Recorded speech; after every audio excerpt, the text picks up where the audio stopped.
Hey everyone, thank you for listening to Communicate 101 Speaking Writing Tips, your podcast channel for effective communication skills. And I'm your host, Sarika Singh.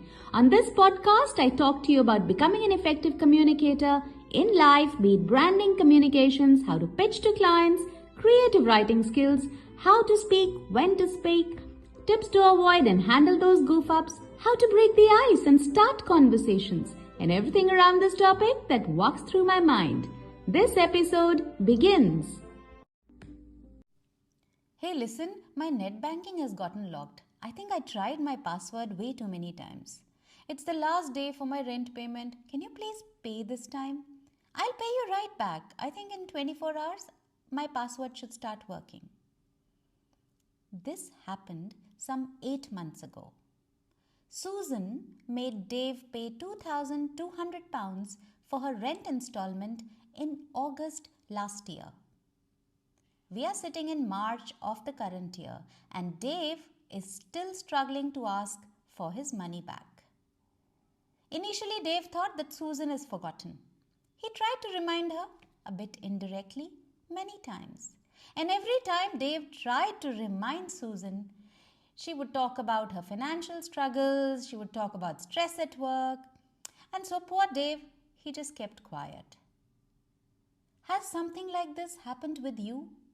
Have you lent some money to someone and you're still waiting for that friend to return it? These things happen to most of us. Prerna had to let go of a staff who was not willing to learn and evolve with changing times.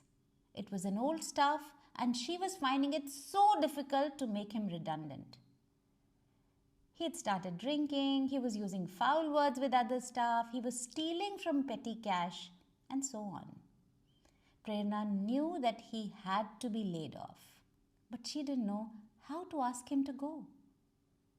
Every time she wanted to let him go, she kept thinking of his family, how he had been with their family for all those years, and she felt so indebted that she could hardly fathom the fact that she wanted to let him go, and he was meant to go. It was going to be such a difficult conversation. Difficult conversations come in all shapes and sizes to all of us at any time. The other day, I had to select 3 best performers at a public speaking event in a city school. I had to select only 3 out of 24. And I could see the hopeful faces of all the participants as they looked up to me. I felt like I was doing a crime. How could I demotivate the others by announcing 3 winners? It was going to be such a difficult conversation. So whether it's laying somebody off, whether it's asking for your money back, whether it's telling someone you're the best at the cost of telling others they are not, all these are tough conversations. Do you have a tough conversation on the horizon? Are you about to break news to your partner about a job switch? Are you about to tell a client that his work has gotten delayed? Are you going to give a lukewarm review to someone? We've all been there. But hey, there is a way to navigate those tough, rocky waters. If you're gunning for a raise, if you're going to decline a colleague's plea, or you're going to hit with a less than stellar performance review, tackling any hearing complaint, tackling any disciplinary issue, these convos aren't easy, but there's a way out. We just have to handle these strategically, smartly, and efficiently. So what are these difficult convos? What are these tough conversations? Difficult chats are those where emotions run high and where we start feeling vulnerable, where we start feeling uneasy. And today we'll dive into the nitty-gritty of these tough talks. We are talking about those moments when emotions are on an overdrive and when we feel we're standing on shaky ground. Call them what you want, but difficult conversations are the ones we love to dodge. We love to not get into a difficult conversation and we keep delaying. But procrastination is tempting. But you can say, I don't want to have that difficult conversation. Having said that, it is not going to make things any better. The best way to tackle problems is head on before they snowball. But how do you prep? What do you prep yourself with? I'm going to show you today as I share 3 tools, and I will also share some example scenarios and show you how to practically handle those scenarios and navigate through those difficult conversations. At the backdrop, I would love for you to remember that you've got to shift your mindset, stay flexible, and breathe. Every time you need to have a difficult conversations, you need to shift your mindset, you need to stay flexible, and you need to breathe. You have to acknowledge the other person's perspective, stay compassionate, and actively listen. If you're the bearer of bad news, there's something that you can do, and that is figure out what you can to give back. After the dust settles, take a breather, reflect. What went well? What could have gotten better? It's all a part of the learning process, and we'll start the learning process today, right here, right now. But difficult conversations are a difficult topic and difficult to handle in just one episode. So this podcast episode is in a series of 2. This week, I'll share my personal toolkit to master difficult convos in all scenarios. And you can use this toolkit in both personal and professional scenarios. Next week, I'll specifically handle difficult convos in professional settings. So be it your school, be it your office, be it your business, I'll show you how to shine like a star that you truly are. So stay tuned right into the series up till next week and onwards as we address the challenges to master difficult conversations. Believe you me, tough challenges aren't going away, but they're often very difficult to talk about and they leave us anxious, unsure, frustrated, angry, but they're inevitable. You've got this. Let's gear up, breathe, and dive into those difficult convos.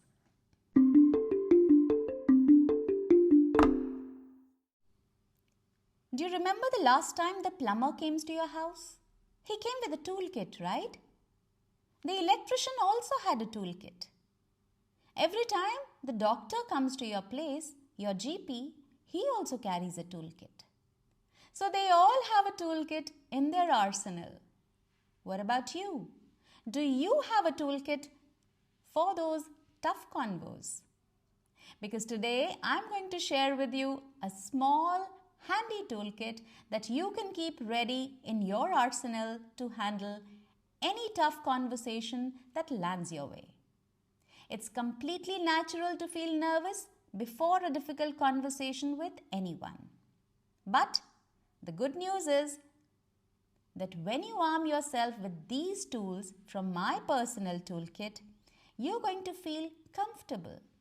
You can easily offset those nerves that make a difficult conversation even more difficult. And these tools will help you get prepared mentally and behaviorally. So here they are from my toolkit, 3 top picks to handle those tough talks.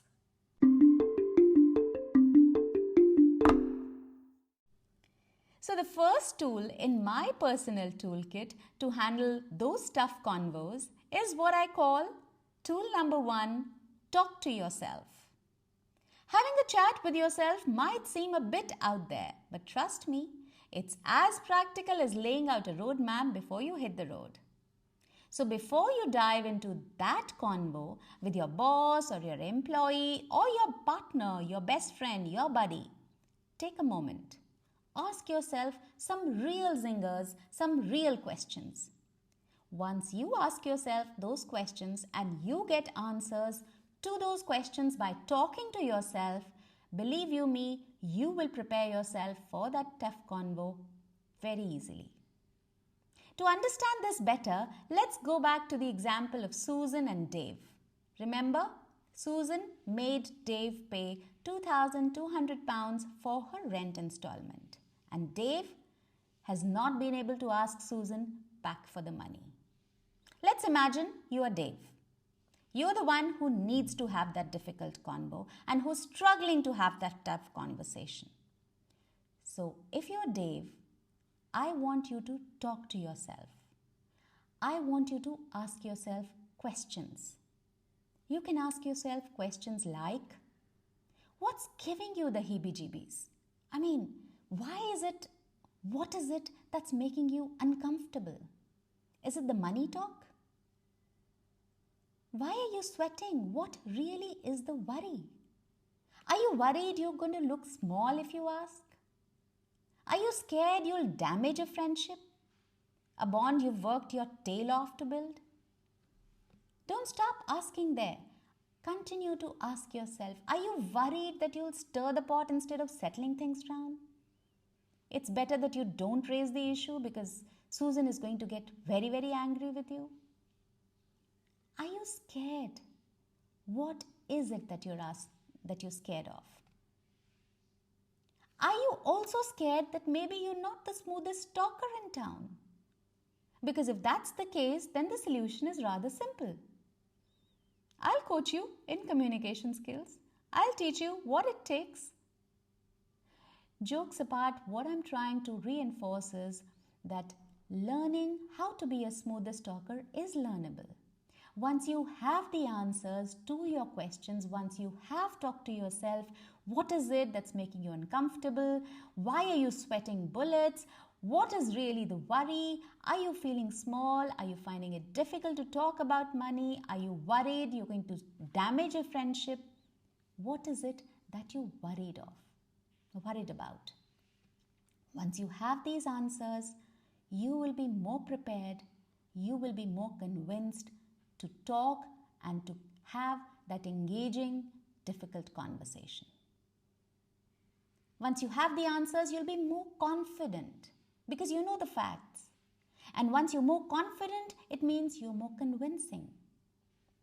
So I recommend that understanding your own vibe is key. It's like getting into your own headspace.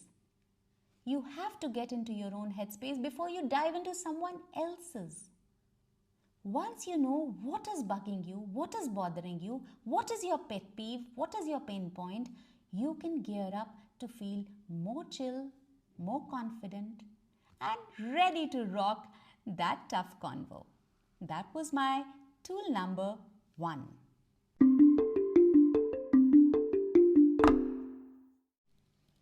Diving straight into the tool number 2 from my personal toolkit to handle those tough convos is not a tool.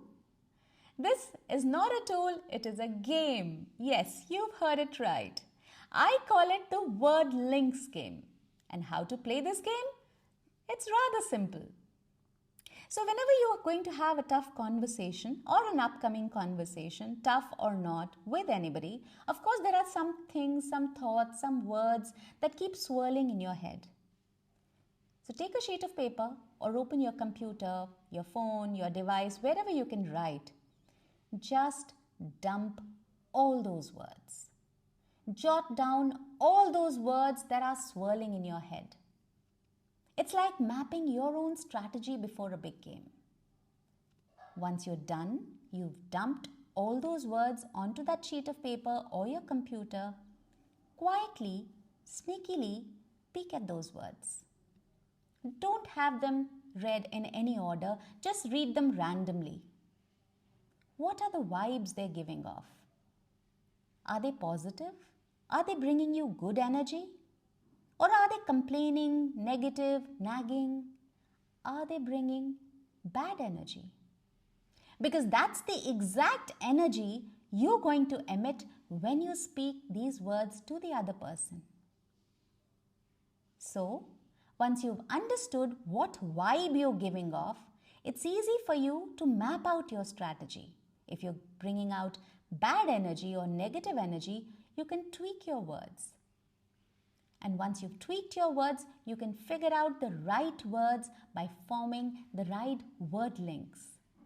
Connect the right words to your thoughts before you speak at any tough conversation. If you've planned to drop the bomb that says, I feel cornered. That word cornered packs a punch. Instead of that, you could say, I feel I'm stuck on the sidelines.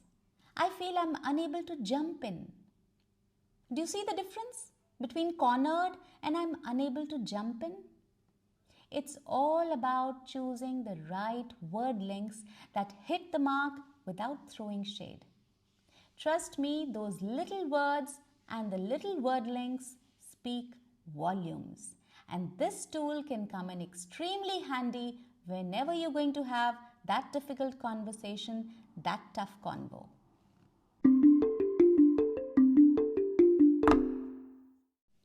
My final tool in my personal toolkit to handle those tough convos is my favorite one. And this is a tool where you don't need only yourself, you need somebody else. And that somebody else has to be somebody other than the person you're going to have this difficult conversation. So picture this. You're gearing up for a tricky conversation, let's say with your HR manager. Now you're thinking how you're going to approach the situation.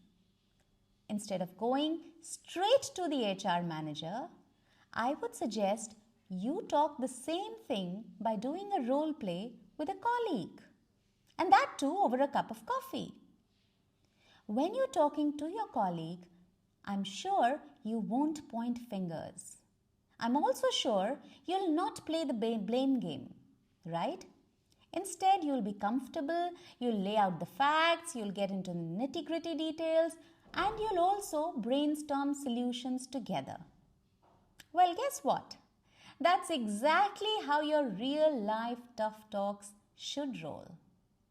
So this tool is called Others.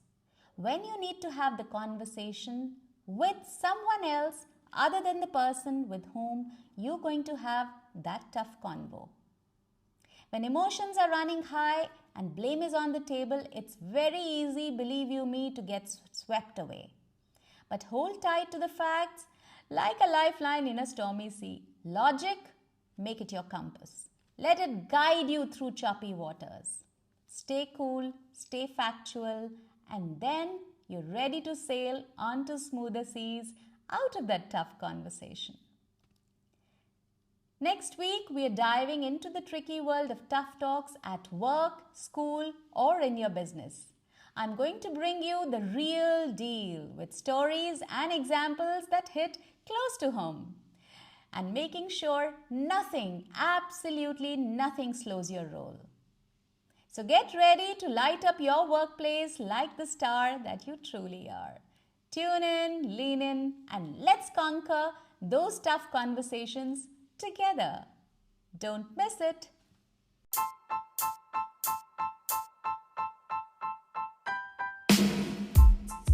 Thank you for listening to this episode of Communicate 101 Speaking Writing Tips with Sarika Singh.